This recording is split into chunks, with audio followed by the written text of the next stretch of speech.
Hello students, how are you all? So today I will continue with the chapter which I was teaching you yesterday, which is chapter 3, how the state government work. It is from your social and political life. Okay. So yesterday we discussed about means what is government, then organs of government. We have three organs. Those are legislature, executive, and judiciary. Yesterday we discussed about it. Then after that we discussed why do we need a government. Yes.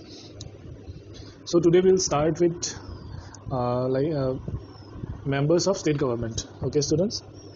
So our country India is a union of various states. No, it means that there is one union or central government and several state governments, right?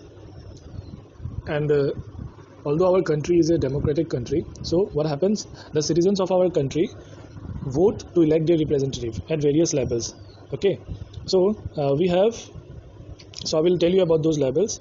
So the parliamentary level, state legislative assembly and local bodies. Okay, the government at a state level is represented by a council of ministers. The chief minister of a state is appointed by the governor. Okay, who also appoints the minister on the advice of chief minister. First, what happens? The governor, he appoints the chief minister of the party who has won the election. After that, by discussing with the chief minister, he also appoints the other ministers. Okay, the chief minister is the leader of the party which enjoys majority support of the election members. Means like the members, those who are elected, from their support, means he or she becomes a chief minister, while ministers are appointed from among the MLAs of that party. Okay, now we always hear like MLA. So what is MLA? What is the full form of MLA? So MLA stands for member of legislative assembly. Okay, students, please remember, it is an important point. What is the full form of MLA, or what do we mean by MLA? MLA stands for member of legislative assembly, and he is elected, or he wins from the constituency from where or he have contested his election. Okay, so from that particular place he wins, and to that particular person, what we call MLA.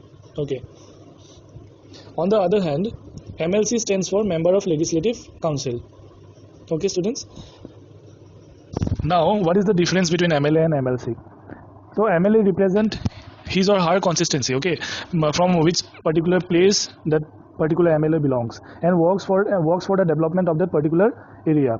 And MLC members, what they do, they are mostly chosen from experts and professionals from different walks of life. Okay, now we'll go to state legislature. Okay, a few states in India which have two houses of the legislature. They are legislative assembly, which is known as Vidhan Sabha, and the legislative council, which is known as Vidhan Parishad.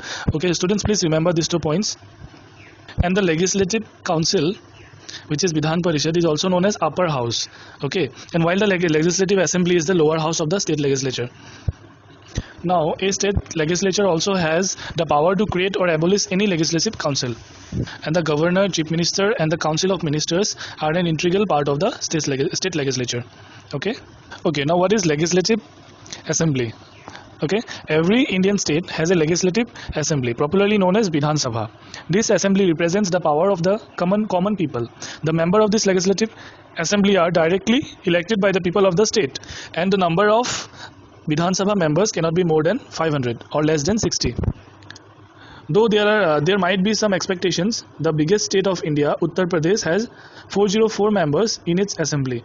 States such as Sikkim, Mizoram, and Arunachal Pradesh have less than 60 members in their legislative assembly, and each Vidhan Sabha is formed for a term of 5 years. Okay, and the government can dissolve or disappear it before the completion of its term on advice of the chief minister. Okay, so legislative assembly alone has the power to originate money bills. Now, what is legislative council? So legislative council is the upper house of the state legislature. It is also known as Vidhan Parishad. The Parliament of India has the power to create or abolish the legislative council of a state on the basis of resolution means decisions, okay, adopted by the special majority in the assemblies. All these members of this legislative council are either indirectly elected nor nominated by the governor. Now, the total number of members in the Vidhan Parishad of a state should not exceed one-third of the total number of members in Vidhan Sabha, but this number should not be less than 40. Okay, the Vidhan Parishad is a permanent house. It is never dissolved. The tenure of these members is 6 years. One-third of its members retire after every 2 years.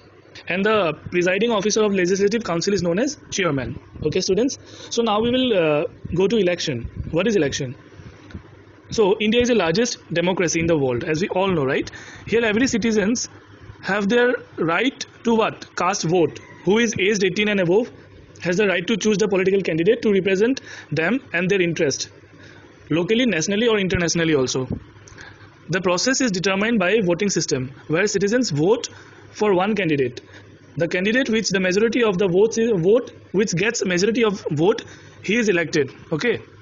And the general elections were held for the first time in India in 1951. They are held in every 5 years unless the central government is dissolved before its tenure is completed. Election campaigns in India take place for 2 weeks, starting from the time the names of the final list of the candidates are declared, right up to 48 hours before the date of polling. And during the campaign, candidates reach out to the voters. Political leaders hold election meetings and rallies for informing the voters about their policies and convince them to vote for them. Okay. Ever since the first general election, India has always held free and fair elections at regular intervals, as per the principle of the Constitution of the electoral law and systems. In India, the entire control of election and its procedure is vested in the Election Commission. So now we will see what is Election Commission. Election Commission of India is a permanent constitutional body. It is the organization which conducts the general election in the country. They not only organize and conduct general elections, but also conduct election to the offices of the President and the Vice President. The Election Commission was established in accordance with the Constitution on 25th January 1950, and the political parties are registered with the Election Commission under the Representation of People's Act 1951. And the Commission usually announces the election schedule a few weeks before the formal process is set in motion and conducts the election process peacefully. Now, working of a government. Okay, the state legislature have many functions to perform, but their main function is to what? Making laws and presenting the budget. The state legislature makes laws on those subjects that are listed in the state list. Laws are made with the intention to provide good governance to the people. Before a law is passed, it is presented in the form of a bill. There are two kinds of bill. What are those? Ordinary bill and money bill. And now, ordinary bills deals with the general administrative issues, and the money bill, what does it do? It deals with the finance or expenditure. It also includes imposing new taxes or abolishing old taxes. Okay. Now the government also have some public pressures. So what are these public pressures? Like they used to implement the laws, okay, and they used to form bill, and they used to issue those bills to us, no. But we as a public, sometimes we don't like their laws, and what we do? We give them pressure to change that particular law. So one of such incident or one of such act is that we all have heard or seen the CAA,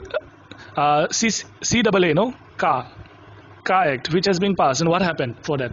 All over Assam, the people came out and did strikes. No, there were burns, hartals, and all these things happen.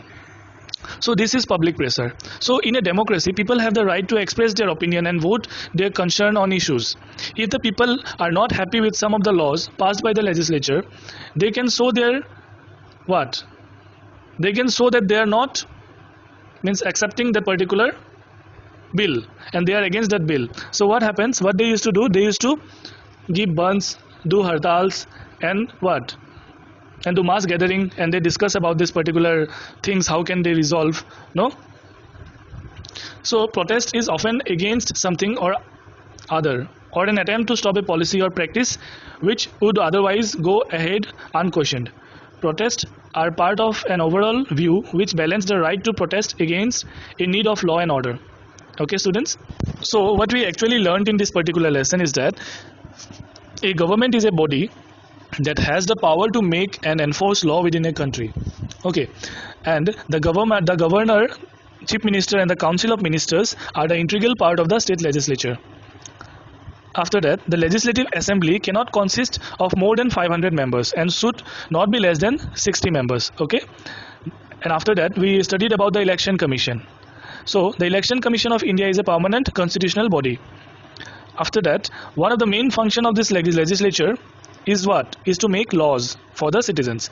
Okay. Then at last, we discussed about the people have the right to express their opinion and vote their concern on the laws enacted by the legislature.